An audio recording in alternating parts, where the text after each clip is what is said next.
Your body can feel fine, but your mind is dragging. Overthinking is like running a marathon in silence. No crowds, no finish line, just endless loops. You go to bed exhausted, but sleep doesn't rest you. You wake up just as worn out, if not more. The moment your eyes open, your mind picks up exactly where it left off. That thing you said yesterday, that text you sent, that tone in someone's voice. You start replaying it all, editing conversations in your head, as if doing it over in thought could change anything in reality. You try to focus, but your thoughts keep pulling you sideways. You zone out during simple tasks because you're stuck in an invisible storm. It's not always big, dramatic thoughts. Sometimes it's just the constant hum of self-questioning. Did I say that right? Was that joke too much? Do they actually like me? Or are they just being polite? You keep scanning, overanalyzing, adjusting. You smile when you're supposed to, nod when expected. But inside, you're unraveling threads no one else can even see. Energy doesn't come from sleep anymore. It comes from escape. You survive through distractions. Music, your phone, endless scrolling, talking just to stay outside your own mind. Food, shows, noise, movement. Anything to avoid being still. Because silence isn't peaceful. Silence is dangerous. It's where your thoughts return, sharper, louder, less merciful. And the worst part? No one notices. You look fine. You act fine. People think you're calm, collected, thoughtful. But they don't know that your thoughts never stop shouting. You can be in a room full of people smiling, laughing, nodding along. But you're not really there. You're watching yourself, monitoring, critiquing, wondering, do I belong here? Was that awkward? Did I sound desperate? It's not that you want to care. You don't. But your brain won't stop caring. It won't let you rest. The noise is constant, and it follows you everywhere. It's not dramatic enough to call out. You're not crying. You're not visibly broken. But you're quietly tired, a kind of fatigue that sleep doesn't fix. A kind of weariness that builds up in silence. You find yourself retreating more. Not because you dislike people, but because it's exhausting trying to be on. Exhausting pretending the noise isn't there. Trying to hold it all together while inside everything feels like it's slipping out of your hands. This kind of overthinking doesn't ask for attention. It hides. It makes you look fine while feeling anything but. And the world lets you stay hidden. People assume you're just introverted. Maybe even shy. They don't see the war going on behind your quiet eyes. They don't realize how much energy it takes to seem effortless. How much effort goes into acting okay. You become a master of it. Smiling at the right times, keeping the conversation light, holding back the need to over-explain. And that's the silent exhaustion. You're not physically ill. You're not visibly distressed. But inside, you're constantly running, solving problems that don't exist, preparing for rejections that may never come, remembering things that no one else does. You want peace, but your brain doesn't trust it. It always looks for what could go wrong, always suspects something underneath. So even when you're doing nothing, you're doing everything internally. And no one sees it. No one knows how hard you're working just to keep things together, to stay present, to stay normal. But you do. You carry that weight, quietly, and that's why you're so tired. You reread texts, not just twice, not even 3 times. Sometimes you read the same message a dozen times, studying the punctuation, the delay between replies, the phrasing. You wonder if a period means they're annoyed, if a LOL is real or just polite. You check when they were last online. You wonder if they opened your message and ignored it, if they're waiting for you to double text, if you should have replied sooner, or waited longer. You draft a response, then delete it, then start again, shorter this time, or maybe longer, more casual, less eager. You question every word until even hey feels complicated. You rehearse conversations like plays, imagining how they could go, rewriting how they did go. You picture the scene over and over, changing your tone, your words, their response.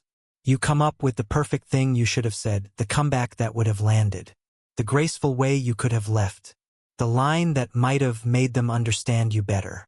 Even if it's over, your mind keeps directing the scene from every angle, like you might get another chance to do it right. You remember things others forget. A word they said 6 months ago. The way they looked away when you mentioned something. A weird pause in a conversation.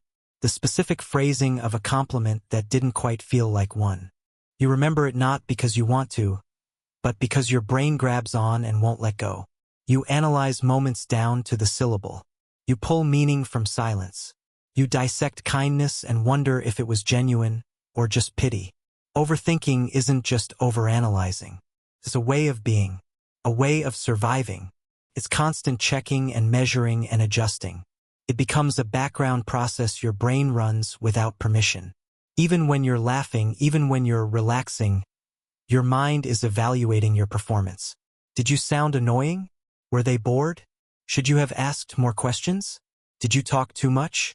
Were you even listening? It doesn't show on the outside. People see someone quiet, maybe thoughtful. They don't see the looping dialogue, the second-guessing, the self-editing happening in real time. They don't notice the 5-minute pause you took to write a 3-word reply. They don't realize how often you stare at your phone, not to check something important, but to calm your anxiety that you said the wrong thing.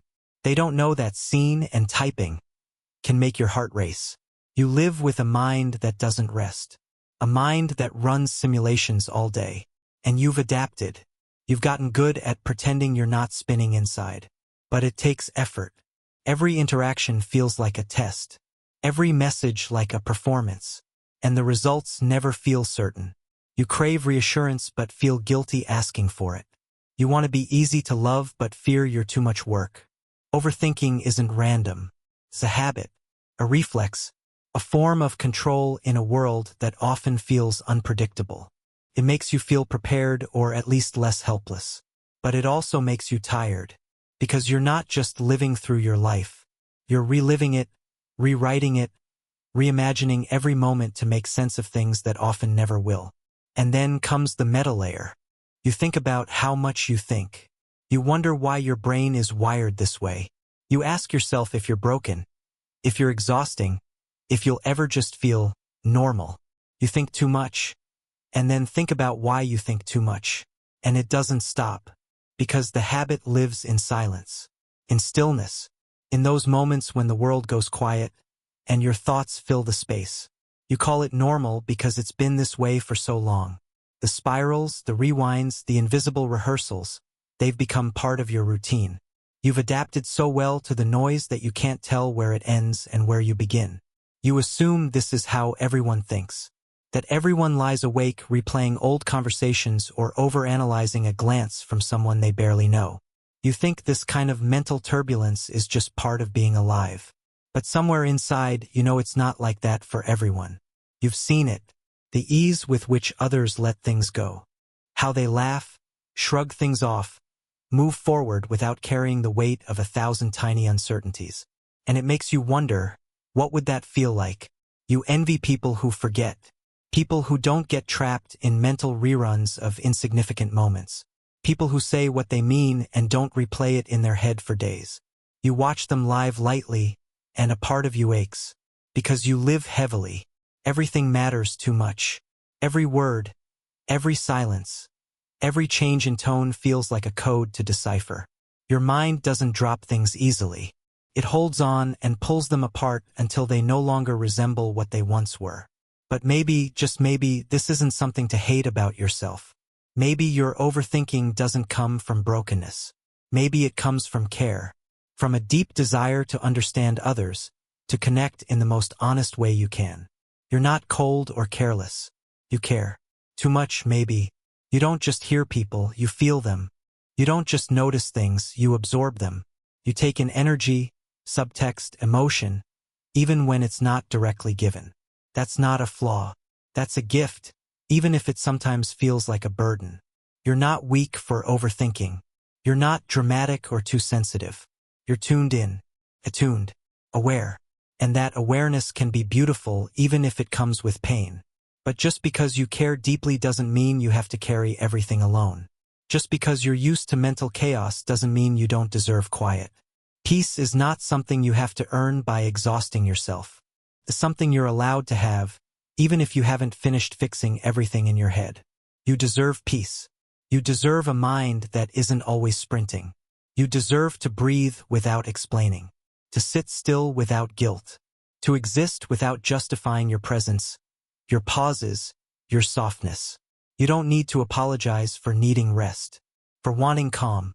You've been trying so hard for so long, trying to be perfect, trying to be enough, trying to avoid every mistake before it even happens. But maybe it's time to try something new. Maybe when the thoughts come tonight, and they will, you don't have to fight them. Fighting makes them louder. Maybe you just notice them. Let them drift in, then out, without chasing them. Like clouds in the sky, they pass. They always pass. You are not your thoughts. You're the sky they move through. You are the stillness that holds space for them, but never becomes them. And in that stillness, there's freedom. So maybe tonight you don't need to solve everything. You don't need to fix yourself. Maybe tonight you just breathe, in and out. No rush. No pressure. No sham. Just presence. Just softness. You've carried so much. You've done enough for now. Maybe it's time to pause and just breathe.